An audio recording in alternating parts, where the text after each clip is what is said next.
They were the golden couple of Port Charles, but today, the gold has turned to lead. Willow's secret hasn't just been revealed, it has officially destroyed her family. Hello, everyone, and welcome.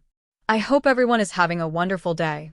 Before we begin, please hit the support and give this video a thumbs up.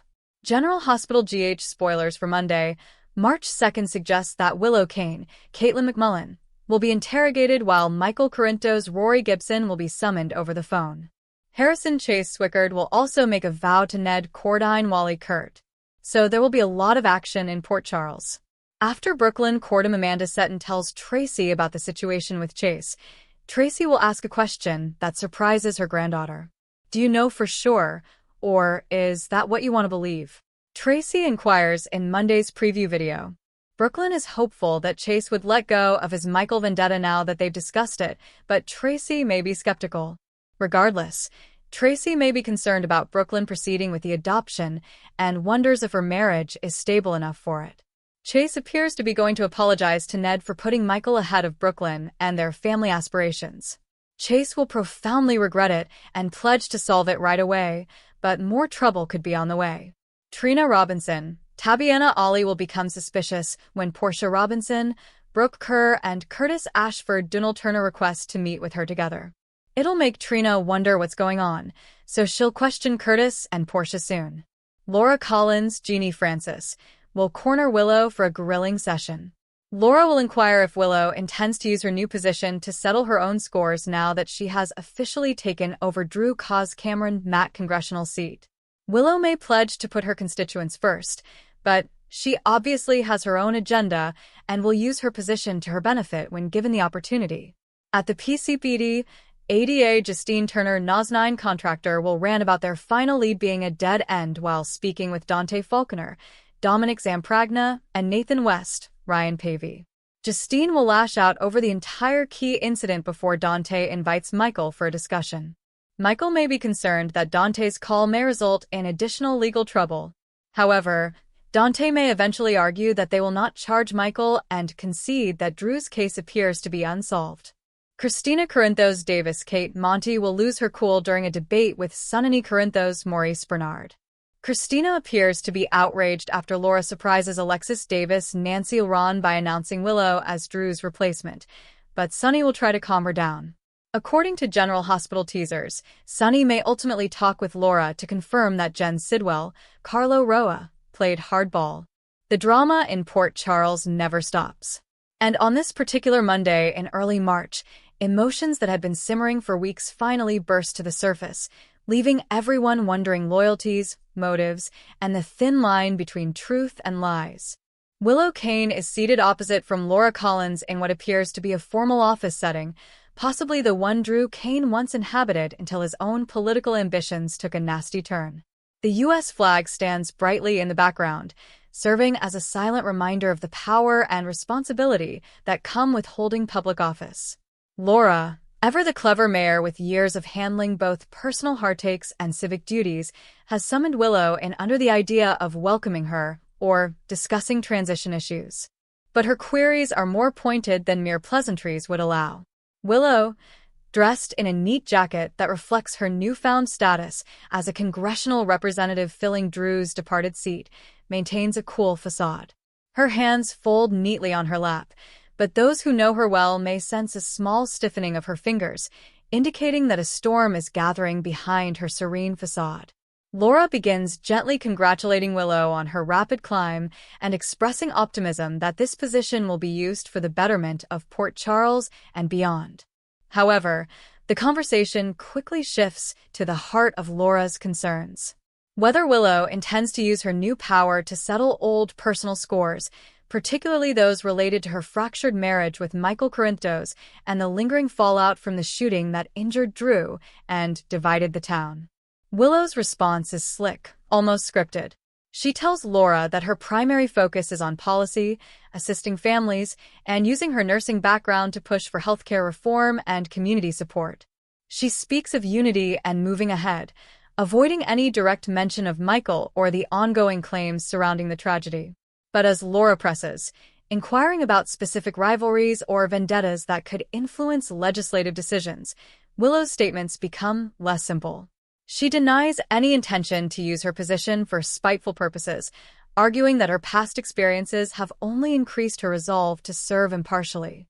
However, the untruth lingers in the air, faint, but obvious to someone as sensitive as Laura. Willow's eyes twitch briefly, a slip in her studied calm as she claims that her only goal is advancement. Laura nods, but her expression indicates skepticism. She has seen far too many powerful people twist their roles for vengeance to accept such pledges at face value. Meanwhile, across town at the Port Charles Police Department, Michael Corinthos receives a summons that disrupts the fragile quiet he has managed to carve out in recent days. The call comes from Detective Harrison Chase, a guy who was once like family, a close friend through marriages and shared experiences, but has now changed into an adversary motivated by lingering suspicions and possibly unresolved affections for Willow. Michael comes at the PD looking tired, his normal confidence dampened by the weight of constant observation. The interrogation room feels smaller than it should, the fluorescent lights harsher as Chase sits across from him, a dossier open and questions prepared. Chase spends little time making small conversation. He delves into the discrepancies surrounding the incident, the contrived evidence that pointed fingers at Willow only to have her acquitted, and the persistent suspicion that Michael staged events to protect himself or punish her. Michael maintains his innocence using the same arguments he's used before. He didn't shoot Drew. He didn't frame Willow, and the custody battles and personal betrayals have tainted everyone's judgment.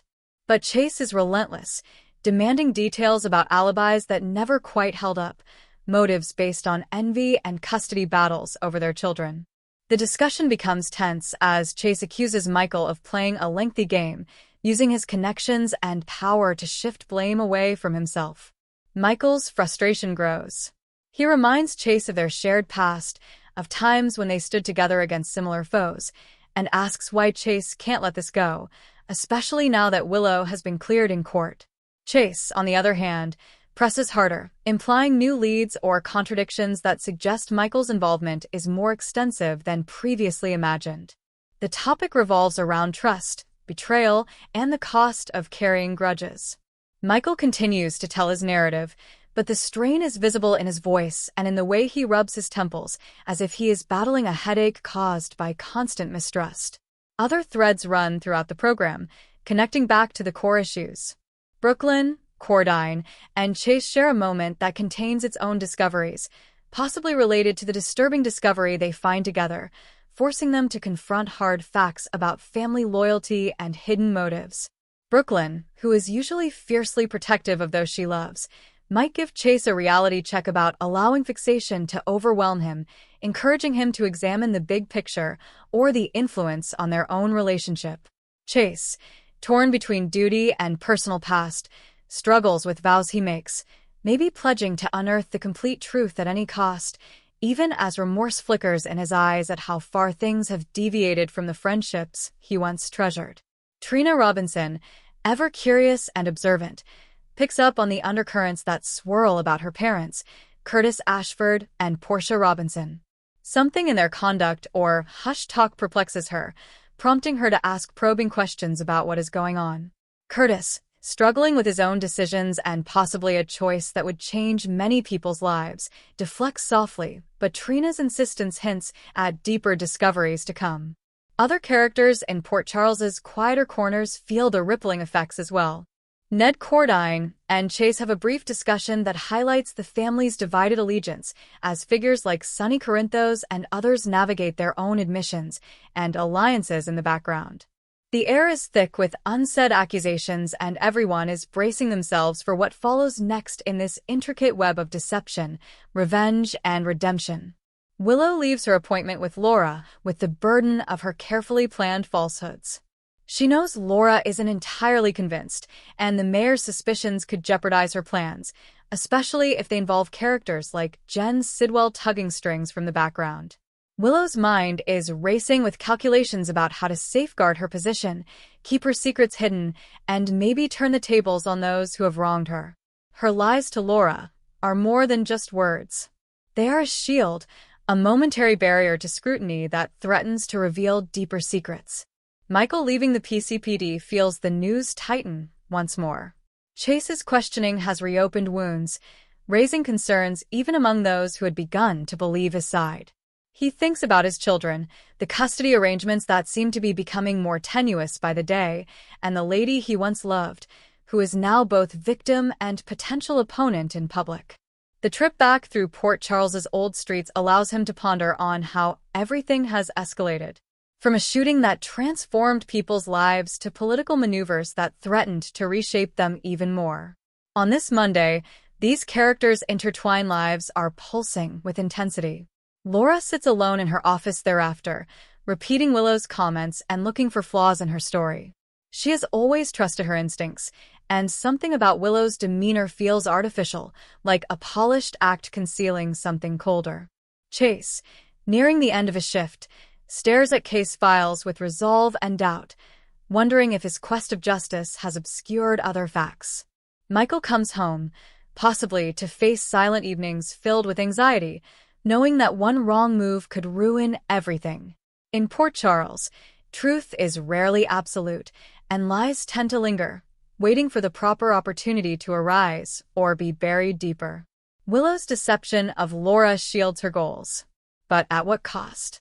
Michael's strong denials under Chase's grilling hold the line for the time being, but suspicion is gaining momentum. As alliances shift and secrets test their limits, the citizens of this little town prepare for the inevitable confrontations that lie ahead, where personal vendettas cross with public duties and no one leaves undamaged. The events of the day serve as a reminder that in the world of General Hospital, every conversation contains subtext. Every glance conceals meaning, and every falsehood spoken today sows the seeds for tomorrow's reckoning. Willow's political ascension remains dubious, as is Michael's capacity to cleanse his name. The human heart, capable of love, betrayal, forgiveness, and dogged pursuit, propels the story along, one tense exchange at a time in a community where nothing remained secret forever. The late afternoon light filtered down the corridors of the Quartermaine estate, illuminating polished wood and framed family portraits that had witnessed decades of love, treachery, and uneasy truces. The home seemed quieter than normal, as if it, too, sensed the stress bubbling beneath the surface. Willow stood at the front window, arms wrapped around herself, watching the breeze rustle the trees beyond. She had mentally practiced this moment countless times. Nonetheless, her heart thudded loudly in her ears. She wasn't sure when lying became necessary for survival. She once believed that honesty could solve any problem. Poor Charles had taught her differently. Willow straightened in response to the sound of footfall. Laura Collins stood in the doorway, her kind smile providing unexpected comfort. Laura had always had the capacity to make others feel seen, even if they were hiding aspects of themselves. "I'm glad you called," Laura remarked pleasantly. "You sounded unsettled," Willow said with a tiny smile. "I just needed someone to talk to." They sat across from one another in the sitting room, which had echoes of past conflicts and reconciliations. Laura's posture was open, embracing the truth that exacerbated the pain of Willow's impending actions. Laura examined her closely. "Michael has been through a lot recently. And so have you. Is everything okay between WI and Amelia?" "Yes," Willow replied swiftly. "Too quick." "They are fine." Laura nodded, but her gaze remained on Willow's face. Willow inhaled gently. "You don't sound convinced." "It's the typical stuff. Kids experience nightmares and routines are interrupted. Nothing out of the norm." The lie was practiced and came out perfectly. The reality remained hidden below her ribs. WI had been asking questions she wasn't ready to answer. He had overheard pieces of adult discussions, and he now carried anxieties too enormous for his small heart. Laura didn't need extra weight. Not right now. Laura reached out and placed her hand over Willow's. "Please let me know if you need anything, support, or resources." Willow's throat clenched. "You don't have to bear this alone." For a brief moment, she pondered telling her everything about the uneasiness that had settled in her chest. Michael had been distant, absorbed with legal issues and unresolved resentment about the secrets that seemed to be stacking up on top of each other. threatening to fall. "I will," Willow replied instead. "I promise." Across town, the air inside the PCPD interrogation room felt heavier than normal. Michael Corinthos sat at the small metal table, jaw set and hands folded in front of him. He'd been in rooms like this before, far too many for someone who claimed to seek a simpler life for his children. However, there was something unusual about today. The stress did not originate from the walls. It came from the man who stood across from him. Harrison Chase leaned back against the wall, arms crossed, eyes narrowed in thoughtful consideration. He was not here to intimidate. He came here to understand. At least that is what he told himself. The last several days had undermined his faith in his instincts, making him dangerous in a different way. "Let's start simple," Chase said. "Where were you the night the evidence disappeared?" Michael did not flinch. "At home with my kids." "Can anyone confirm that?" "Willow." Michael responded. "And the nanny was there earlier in the evening," Chase added, taking note. "Well, verify that," Michael said, his gaze sharpening. "You always do." The quiet between them was heated and fragile. Chase eventually took a step forward and rested his palms on the table. "You aren't on trial here." "Not yet. But things don't seem good, Michael." Michael twisted his lips into a humorless smile in this town. Chase breathed gently. "You'd be astonished what walks away." "Look, I am trying to do my job. If you're innocent, please help me prove it." Michael met his gaze. "What happens if your job puts my family in danger?" Chase hesitated. The question impacted harder than he had anticipated. "That's not what I want. But it's what happens," Michael answered quietly. Every time the door opened and Dante Falconer entered, carrying the customary weight of authority and fraternal concern. He looked between them, sensing the strain in a single breath. "That's enough for now," Dante remarked. "We'll pick it up later," Chase said, hiding his displeasure. Michael stood, his countenance impassive and moved by Dante. The door closed behind him with a gentle click that echoed across the small room. Outside, Michael paused and pressed his fingers against his head. Chase's questions weren't new. They raised some doubts. Willow found herself at Metro Court, standing in the corridor outside Michael's room, clutching her phone tightly. She had not intended to come here. Her feet had just carried her, guided by instinct and worry. Laura's lungs were pressed down by the lies she had told. She knocked quietly. Michael answered the door, surprised expression on his face before relaxing into relief. Hey, Willow said. "I heard you were here." He moved aside to let her in. The room was tidy and impersonal, a transitory sanctuary that fit the instability of his current situation. Willow observed him closing the door, noting the strain in his shoulders. "Did they question you again?" "Chase did," Michael said. "He is thorough. I'll give him that." Willow hesitated before reaching for his hand. "I talked to Laura today." Michael stiffened almost imperceptibly. About the children," Willow replied, choosing her words carefully. "About how things are going. I assured her that everything was great." The confession hung in the air. Michael examined her face. "Is everything okay?" Willow gulped. "Not exactly." He squeezed her hand. "You don't need to defend everyone, Willow. Especially not from the truth." She glanced aside. "Sometimes the truth hurts people who don't deserve it." Michael's expression softened. "You're talking about Laura and the kids," Willow added. "And you?" Michael embraced her gently, expressing his desire for stability in their life. "I understand. But lies have a way of spreading in this town." She laughed softly into his chest. "That's one way to put it." Elsewhere, Laura stood in her office, peering out the window at the city she had devoted her life to preserving. Something about her chat with Willow bothered her. The words were correct, but the emotion behind them didn't match. Laura trusted her instincts, and they told her there was more to the story. She reached for her phone, then stopped herself.